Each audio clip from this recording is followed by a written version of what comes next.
Bonjour à tous et bienvenue dans ce nouvel épisode, l'épisode numéro 13. Si vous êtes nouveau sur la chaîne, le but est de vous montrer la rénovation complète de cette maison de 1930 pour en faire une colocation 3 chambres.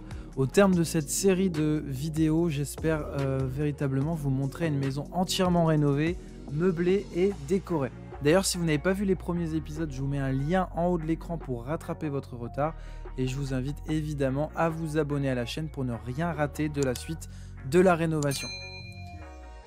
Au programme aujourd'hui, on va s'occuper des arrivées d'eau à la cave et on continuera notre travail d'assainissement de la maison, enlever le torchis, refaire les joints à la chaux, etc. etc. Mais avant ça, souvenez-vous, dans l'épisode précédent, nous avions débarrassé la tonne de gravats qui encombrait le rez-de-chaussée. D'ailleurs, c'est pas tout à fait fini. Et j'avais mis de côté de la ferraille que je suis allé mener chez le ferrailleur en échange d'un chèque de 365,81 €. Ça fait plaisir. Qu'on va s'empresser de soustraire à notre total dépensé, ce qui nous donne un total travaux à 5129,68 € et c'est pas terminé.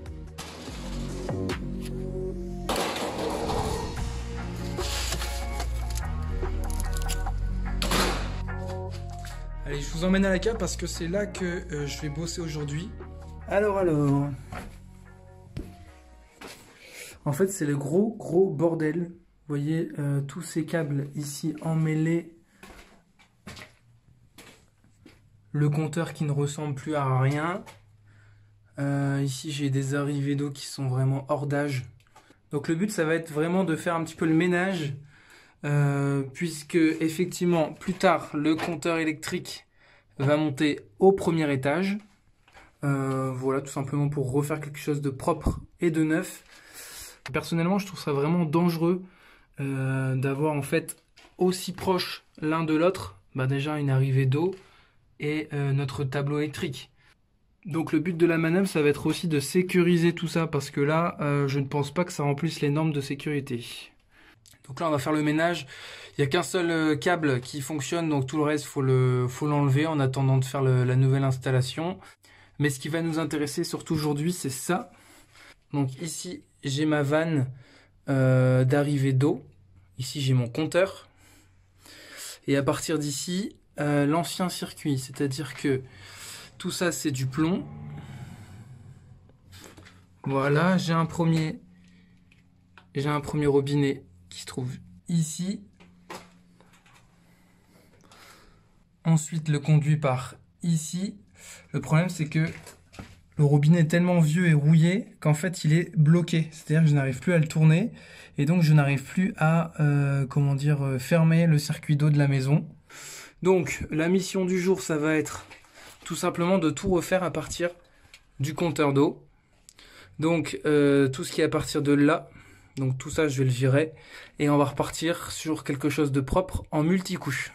Bon, le truc, c'est que j'ai jamais fait de plomberie de ma vie. Ça va être une première. Donc, à mon avis, je risque de faire pas mal de boulettes. Dans tous les cas, j'ai passé quand même du temps à regarder des choses sur Internet, des tutos, des vidéos, lire des articles, parcourir les blogs pour essayer de comprendre un petit peu comment ça fonctionne. Donc moi, j'ai choisi de faire toute mon installation en multicouche. C'est ce qu'il y a aujourd'hui de plus accessible pour un novice comme moi. Donc là, aujourd'hui, on va juste commencer doucement. Déjà, à partir de là, et on va installer. On va faire, ça va traverser cette cloison ici. Tac, tac, tac, tac, tac. Et on va venir installer un robinet ici et fermer là, ici, le circuit. Et ensuite, plus tard, quand je serai un peu plus avancé dans les travaux, on reprendra le circuit à partir de là, jusque dans le reste de la maison.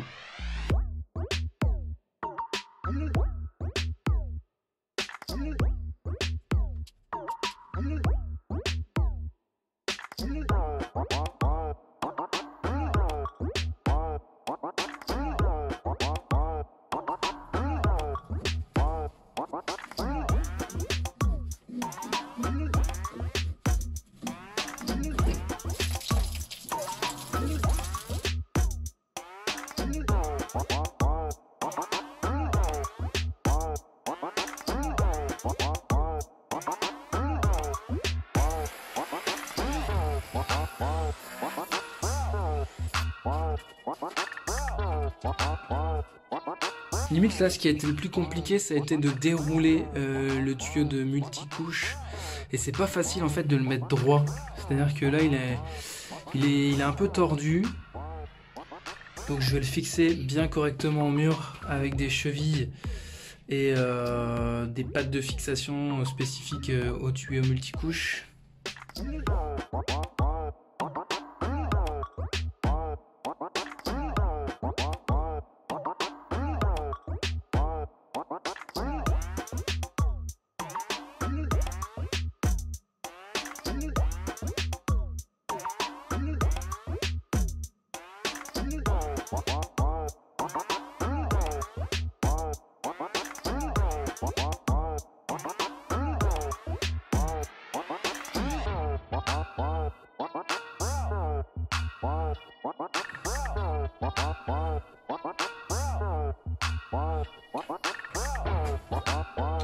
Donc ici j'ai mis une pièce qui s'appelle un collecteur, ce qui va me permettre plus tard, quand je poursuivrai notre circuit d'alimentation de la maison, de poursuivre ici en diamètre 26.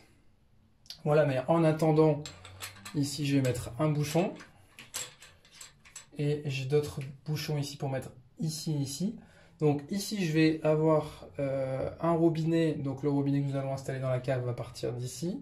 Ici on a un départ pour l'alimentation en eau de l'extérieur, d'accord. Pour la petite course je vais mettre également un robinet. Et ici je ne vais pas m'en servir, en fait ce sera au cas où, je vais le laisser boucher. Voilà, visiblement il n'y a pas besoin de joint. Hop, j'ouvre les mâchoires. Je me cale bien contre la bague bleue.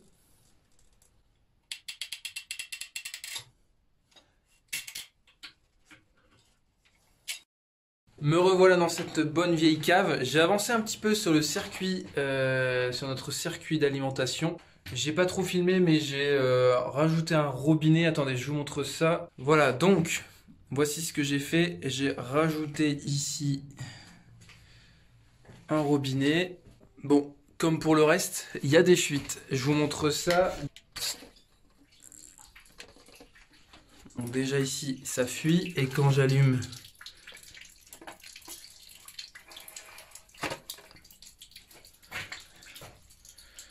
le circuit d'eau,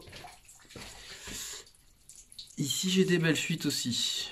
Donc je me suis renseigné sur internet, et évidemment c'est parce que pour les raccords dits filetés, en fait il faut faire une étanchéité à la main. Donc j'ai acheté ceci, c'est du téflon, donc je vais venir le mettre autour de mes raccords filetés pour pouvoir tout simplement colmater la fuite.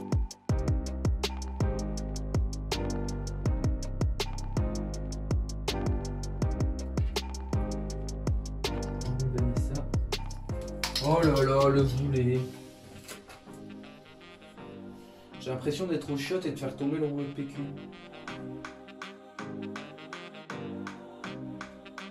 Ici c'est bien fermé. On va faire un essai pour voir si ça fonctionne.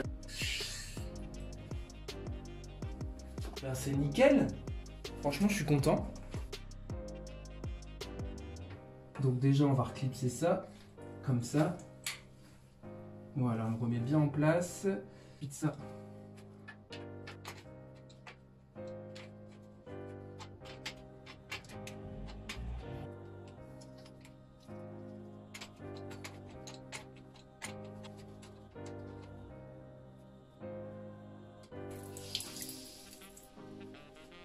Donc là voilà pour la première partie du circuit d'alimentation.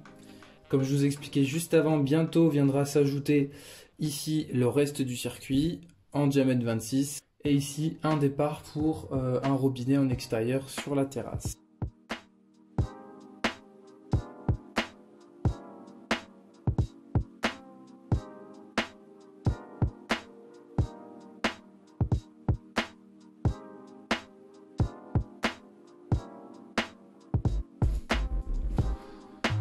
Bon, on va poursuivre avec cette pièce. Vous vous souvenez, il y a quelques épisodes, on a commencé, vous voyez ici, à rejointoyer le mur. Enfin, vraiment le but, comme je l'avais déjà expliqué, d'ailleurs je vous mets l'épisode en haut de l'écran, le but c'était pas vraiment de faire une finition, c'était juste de redonner une unité au mur, de pouvoir réparer toutes les petites interstices, les briques manquantes. Par exemple ici, Il manquait une ou deux briques, voilà, je les ai remises. Pareil ici pour le châssis, vous voyez. Il manquait quelques briques, et ben j'ai tout remis ici. Là, ça fait vraiment plusieurs épisodes que ça n'en finit plus. Donc là, je m'engage devant vous à finir cette pièce une bonne fois pour toutes, pour qu'on puisse passer à la suite. Parce que là, ça traîne, mais vraiment, ça traîne en longueur. Donc, allez, c'est parti, au boulot.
Nouvelle journée de chantier. Aujourd'hui, on va continuer ce qu'on avait commencé dans l'épisode 5, 6, 7, 8, non, 9, 8. On va enlever le torchis qui se trouve juste derrière moi. On va enlever le torchis qui se trouve juste au-dessus de moi.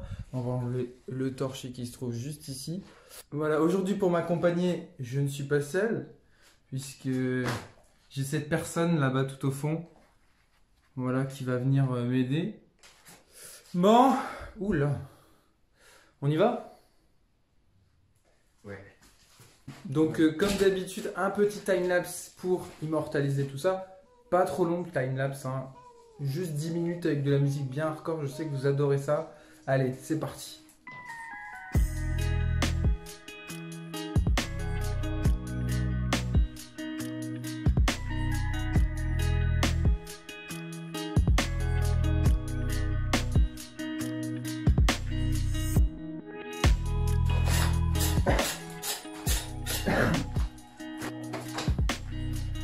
Bon, moi je mets deux masques, un pour le coronavirus et un pour la poussière. Alors, pour casser les plafonds, j'utilise ça. C'est une hache de plâtrier, ça va tout seul.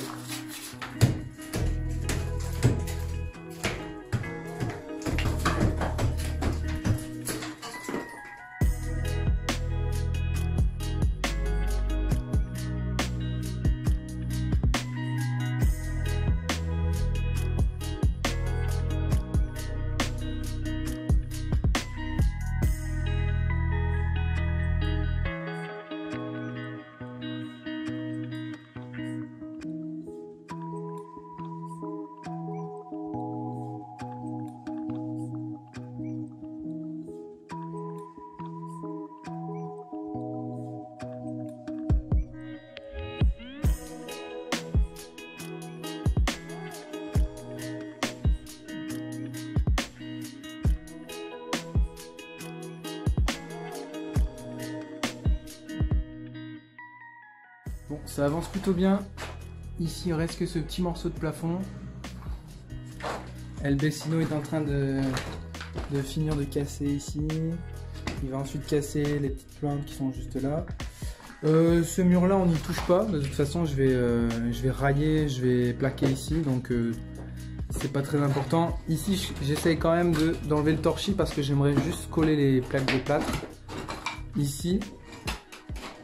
Là, tous les sacs qui doivent partir à la déchetterie. Ça s'empile quand même assez vite.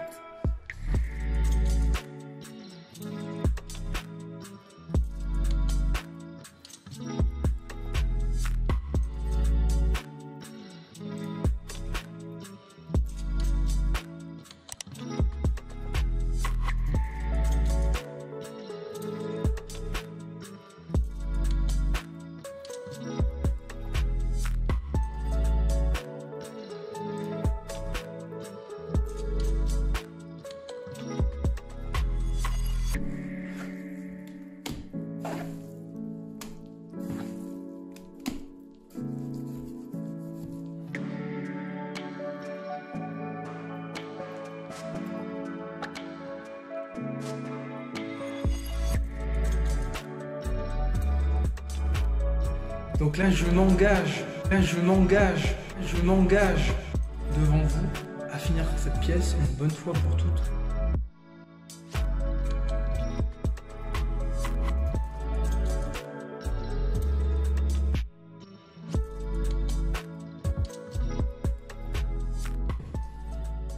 Voilà, j'ai enfin terminé de rejointer la pièce. Ça a vraiment été un gros travail.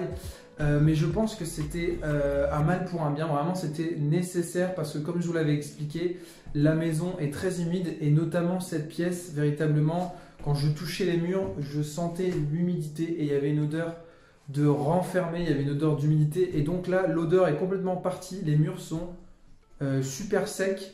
Donc je suis content, l'opération, on va dire, est réussie et je vais pouvoir passer aux étapes supérieures, à savoir passer l'électricité, isoler, plaquer, faire les plafonds, voilà, enfin, le reste de la rénovation. Et cette opération, il faudra la répéter dans l'intégralité de la maison, d'accord? Même si je pense pas faire tous les murs parce qu'il y a des cloisons intérieures qui sont pas forcément humides et que j'aurais pas besoin de passer à la chaux, mais il y a encore un gros travail avec la chaux sur le reste de la maison. Vous verrez ça dans les épisodes suivants. D'ailleurs, dans l'épisode prochain, je compte vous faire un home tour à l'occasion des 1 an de travaux, des 1 an de rénovation de cette maison. Je vais vous montrer l'intégralité de la maison, pièce par pièce, et on fera un point sur les travaux qui ont déjà été faits et ceux qui doivent être faits. Et je vous montrerai également l'intervention d'un artisan qui doit venir pour créer le toit de l'extension. Hein, vous vous souvenez, on a laissé l'arrière de la maison dans cet état-là. Et donc là, on doit construire le toit qui sera donc une couverture en zinc. Malheureusement, je ne serai pas sur le chantier, donc je ne pourrai pas vous montrer l'avancée des travaux. Mais pas de souci, je vous montrerai le résultat et on verra un petit peu comment ça a été fait, etc. Voilà, nous arrivons au terme de cet épisode. Merci de nous avoir suivis. N'oubliez pas de mettre un petit pouce bleu, ça fait toujours plaisir. Merci à vous et je vous dis à bientôt.